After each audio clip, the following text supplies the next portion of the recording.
So when I was on summer project, I had a good conversation with someone at the pub. I met a guy. We started chatting, and he's really easy to chat to, really open to share his thoughts. It was great. I was really appreciative of that. And we started talking about some of the stuff that he believes.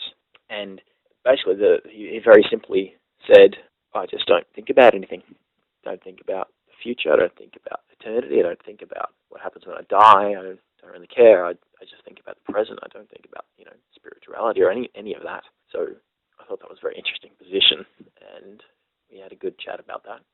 I tried to get him to expand on a few of the things or some of the reasoning behind that. And after a long while chatting, it came to the point where he just said, look, when it really comes down to it, I'm not going to believe in something, in a religion or in a faith or any of that states or claims that if someone is gay, that then they're going to hell. We had a bit of a chat about that and tried to maybe explain a few things, but yeah, he wouldn't have it, even though he understood that there was still salvation and that they weren't necessarily going to hell.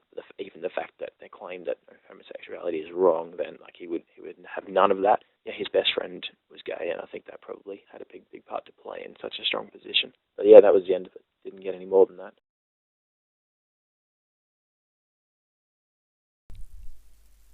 When I was on project, I met a guy named Sean. This was on one of the night ministry sessions when I was out with Nick. We got down to talking, and despite Sean having had a few too many drinks, we were able to find out quite a bit about him, that he had been part of a church at some point, but due to his love for hip-hop, both music and dance, under scrutiny from the church, he ended up leaving that church, and in a way he strayed away from God.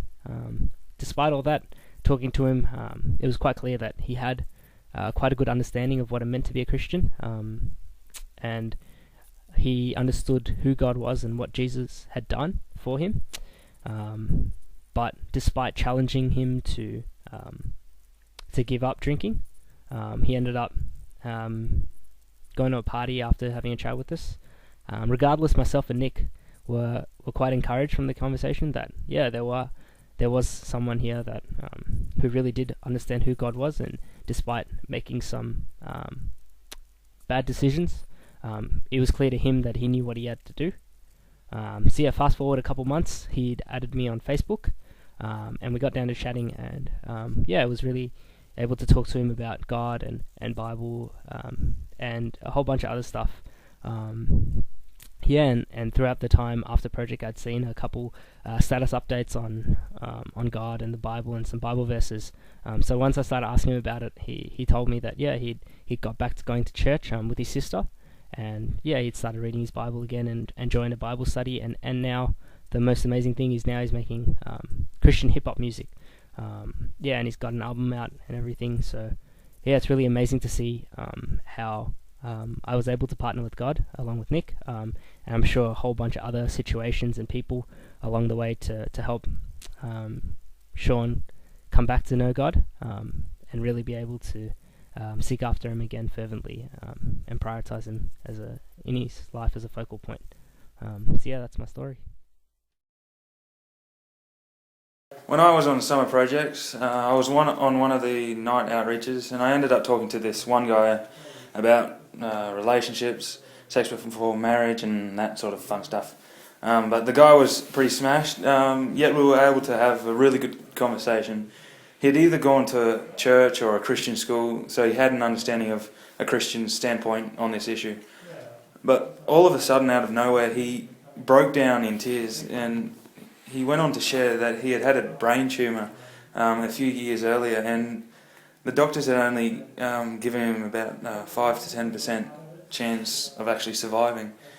And he, from the conversation that I had with him, he was able to realise that it was only God that had been working in that, and he provided a way through so he could survive. From this, I could see that he was a person that was in need of God, but before I could share the gospel and challenge him, his friends came along and took him away. But I was able to leave him in God's hands and just pray that God will work in his life. When I was on summer projects, I was walking back to our campsite after being up at the church for morning worship and training, and we passed a guy that was selling schoolies t-shirts, which he had actually spray painted a message on the back of them of whatever people wanted on them, and thought that it would be an interesting souvenir to get summer projects on the back because we didn't have our own t-shirts. So I went out with one of my friends and started talking to the guy, and he saw that I was holding my Bible, and through that we actually started having a bit of a spiritual conversation. And I was quite surprised because he was fairly young. I guess I just didn't think that someone his age would be interested in that or would even be looking into it, but he was actually quite interested in it and had been doing research and reading lots of different books and was pretty keen to work out, why he was here, and I guess trying to figure out if there was something more to his life than just living. And so that really surprised me, and it made me realise that you can't tell just by looking at someone if they think about these sorts of spiritual things or if they find them important at all. So it was an encouragement to me to just remember to see people through the eyes of Jesus, and it just taught me to listen to God's prompting and to try and share God's word with everyone, regardless of whether or not you think they might be interested, because you really just can't know just by looking at them. When I was on summer project, I ended up talking to this guy Joe on the beach one night with Dave. I don't even know how the conversation started, to be honest. Dave just started talking to this guy. Joe hadn't been allowed into the clubs because his ID wasn't valid, and his friends had gone into the club without him. So we started talking about how Joe's schoolies experience had been, what he was up to, if he was having a good time, but the conversation quickly moved to school, uni, and family. It quickly became obvious that Joe had had a really tough couple of years and that he was suicidal. Through jobs that I've had mental health training, but in this situation I could think of nothing to say. So I started praying and contacted the prayer team that was on that night and told them to start praying for Joe, Dave, and myself. So Dave and I started to share some of our testimony and how Jesus had worked in our lives. I felt compelled to share with Joe the security and love that I feel from having faith in Christ Jesus. I said that we don't know what the future holds, but we know who holds the future. I really wanted Joe to know that Jesus loved and cared for him. It was really heartbreaking to see that Joe had no one to talk to or to confide in. So Dave and I just tried to share Jesus with him. We ended up swapping emails at the end of the conversation, and we haven't heard anything since. Afterwards, Dave and I met up with the rest of our team, and we started praying for Joe. Dave said it best when he said, "Well, it's in God's hands now, and there's no better place than that."